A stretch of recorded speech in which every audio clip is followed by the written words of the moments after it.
Hello, welcome to Pandora's Box. Today I will rank the top 10 cards of Force of Wheels, the Epic of the Dragon Lord, according to concept and quality of illustration.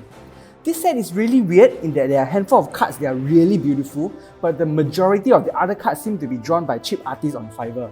It felt like the company blew all their budget for the art on the top few cards, and the result really shows. So here is my top 10 list of the most beautiful cards in the Epic of the Dragon Lord.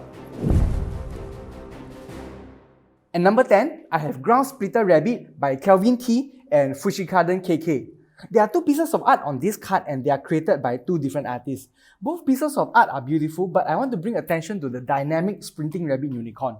If Force of Will wants to establish a style to itself, I think this will be the one that can separate it from most of the competition in the market right now. At number 9 is Endless Starlight, the Star Sword by Katsudo Furuya. Okay, this card is about the sword, but the sword itself is cropped out. Who's doing the QC on this, really? But they put the boobs front and center. So, good job, QC guys. And number 8 is Isolated Demon of Revenge by Nakaba Higurashi. Okay, who's doing the translation here? Even the flavor text sucks, but I think the art is cool and the demon is menacing. Then, at number 7, I have Suiya, Cursed Spawn of the Star by Shiro Yayoi. This has a great anime style and it feels like a villain out of Demon Slayer. Maybe he can be Upper Moon Demon number 7. At number 6, I have Water Servant of Ragnarok by Juge MT. I love how this illustration skirts the senses just by removing the nipples. Overall, I love how the artist uses various shades of blue and teal to give this card more artistic depth. At number 5, I have Ragnarok Invading Dragon Lord by Juge MT again. This is the titular dragon in the title and this does not disappoint. It comes in all weird shapes and sizes and colors to reflect its mastery over all the elements. This is definitely a very deserving last boss. Moving on to number 4, I have Lycaon, the Magic Academy by Mitakura. Okay, Magic just came out with Strixhaven, which is its own version of a Magic Academy. I think this Magic Academy campus kicks Strixhaven's ass. If I'm on a recruitment tour, this campus will surely tip my decision in Lycaon's favor. But if I chose this on the first day of school, I would have realized that I screwed up. Then at number 3, I have Lilius, Last Descendant of Dragonauts by Sigmund. My first impression of this art style is that I'm looking at something from Final Fantasy. Even the character itself, will not look out of place inside a Final Fantasy game. And this is the only piece of art in this set that looks hand-drawn. Finally, at number 2, I have Wise Dragon by Kotakan. This dragon has immaculate details and looks majestic, especially with its crown-like horns. And it is also set in a beautifully illustrated cavern.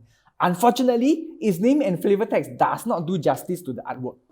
Before I review the number 1 card of the Epic of the Dragon Lord, let's look at some honorable mentions. These are a few of the other cards that does not look like they have been drawn by cheap artists on Fiverr. My first honorable mention is Wind Servant of Ragnarok by Juge MT. This is the legendary bushy vagina monster. Next up is Light Servant of Ragnarok by Juge MT again. After the vagina monster, we have an angel crystal thing. What am I even saying? This is another stunningly tripping art by Juge MT. He or she is now officially my favorite artist of Force of Will. My last honorable mention is Magic Crest of Fire by Yamamoto Naoki. This one looks very much like something out of the Devilman anime. It looks amazing, much like the anime itself. Before I review the number 1 card for the Epic of the Dragon Lord, please remember to like and subscribe to Pandora's Box. I post new videos daily, so please remember to check back for more content like this. The number 1 most beautiful card in the Epic of the Dragon Lord is the Showdown with Ragnarok by Aki. Okay everyone, don't worry, I have not forgotten about big busty waifus here. I've put the biggest and bustiest of them all in the number 1 spot. And since she's the biggest and bustiest waifu, she also wins the Best Waifu award. There's everything I want in this art here. This art just screams epic. The focal point is of course the way the big waifu is cratering the small waifu. There are also swords and dragons and boobs and pictures backgrounds, and all of them are presented in a perfect frame. And this is why the Showdown with Ragnarok is the number 1 most beautiful card of this set. This is my list for the top 10 cards in the Epic of the Dragon Lord. I'm quite sure you will agree with me because the quality of the rest of the cards in this set, right, just drops off a cliff beyond this.